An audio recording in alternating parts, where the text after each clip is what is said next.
Web design tutorial সিরিজে আপনাদের সবাইকে স্বাগতম।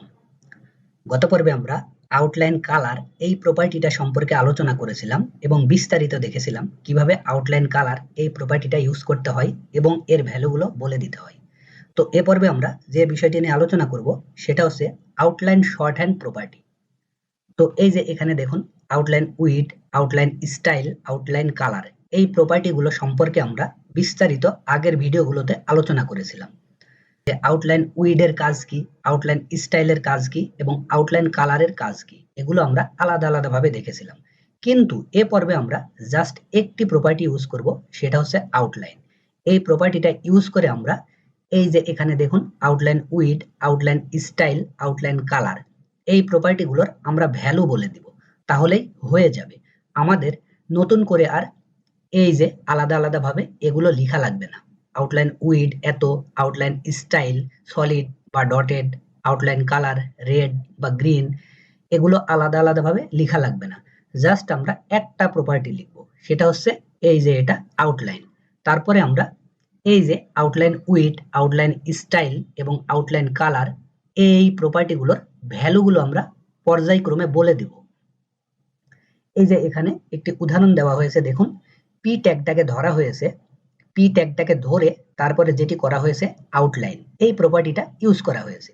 এই প্রপার্টিটা ইউজ করে তারপরে যেটি করা হয়েছে এর উইড বলে দেওয়া হয়েছে, উইডের ভ্যালু এটা। তারপরে যেটি করা হয়েছে আউটলাইন স্টাইল, স্টাইলের ভ্যালু বলে দেওয়া হয়েছে। তারপরে যেটি করা হয়েছে আউটলাইন কালার, আউটলাইন কালারের ভ্যালুটা বলে দেওয়া হয়েছে। এখানে দেখুন আউটলাইন, তারপরে যেটি করা হয়েছে থিক, তারপরে সলিড, তারপরে পিঙ্ক। পর্যায়ক্রমে এই যে এই থিক এটা হচ্ছে আউটলাইন উইড, উইডের ভ্যালু। তারপরে আউটলাইন স্টাইল, স্টাইলের ভ্যালুটা হচ্ছে সলিড, আউটলাইন স্টাইল সলিড। তারপরে যেটি করা হয়েছে আউটলাইন কালার, কালারটা বলে দেওয়া হয়েছে পিঙ্ক। আপনি আপনার মতো এভাবে শর্টকাটে ইউজ করতে পারেন।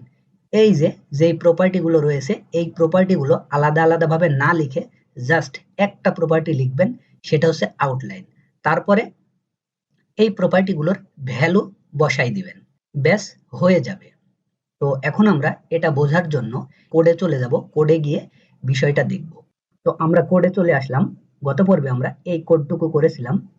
আমরা যেটি করেছি আউটলাইন স্টাইল সলিড করে দিয়েছি, তারপরে আউটলাইন উইড, উইডটা মিডিয়াম করে দিয়েছিলাম।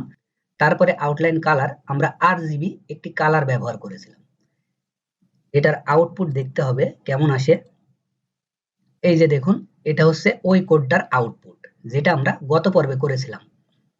তো এখন আমরা জাস্ট একটা প্রপার্টি লিখব, এই প্রপার্টিগুলোর আর দরকার নেই, জাস্ট আমরা একটা প্রপার্টি লিখব, সেটা হচ্ছে আউটলাইন। আউটলাইন তারপরে আমরা যেটি করব এর একটি উইড বলে দেব। ঠিক এই উইডটা দিলে যেটি হবে 5 পিক্সেল উইডটা নিবে। আমরা দেখেছিলাম আগের পর্বগুলোতে। এই যে এখানে দেখুন এই যে এই ভ্যালুটা বসিয়েছি, ঠিক এটার উইড হচ্ছে 5 পিক্সেল।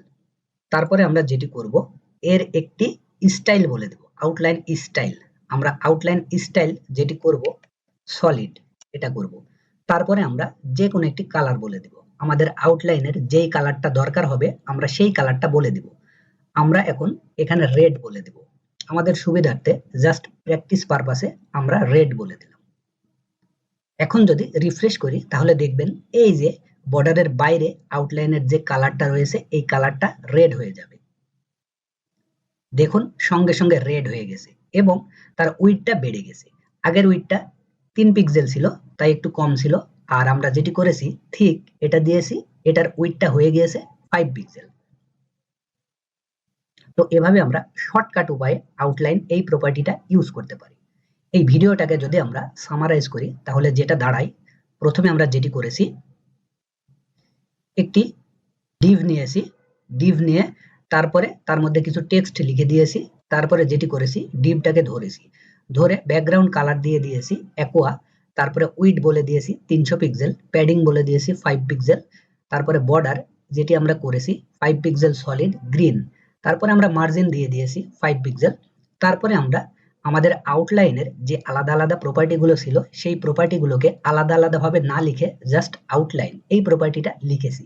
লিখে আমরা যেটি করেছি আউটলাইন উইড এই প্রপার্টিটার ভ্যালু বলে দিয়েছি, তারপরে যেটি করেছি আউটলাইন স্টাইল, আউটলাইন স্টাইলের ভ্যালু বলে দিয়েছি, তারপরে যেটি করেছি আউটলাইন কালার, কালারের ভ্যালু বলে দিয়েছি, ব্যাস হয়ে গেছে।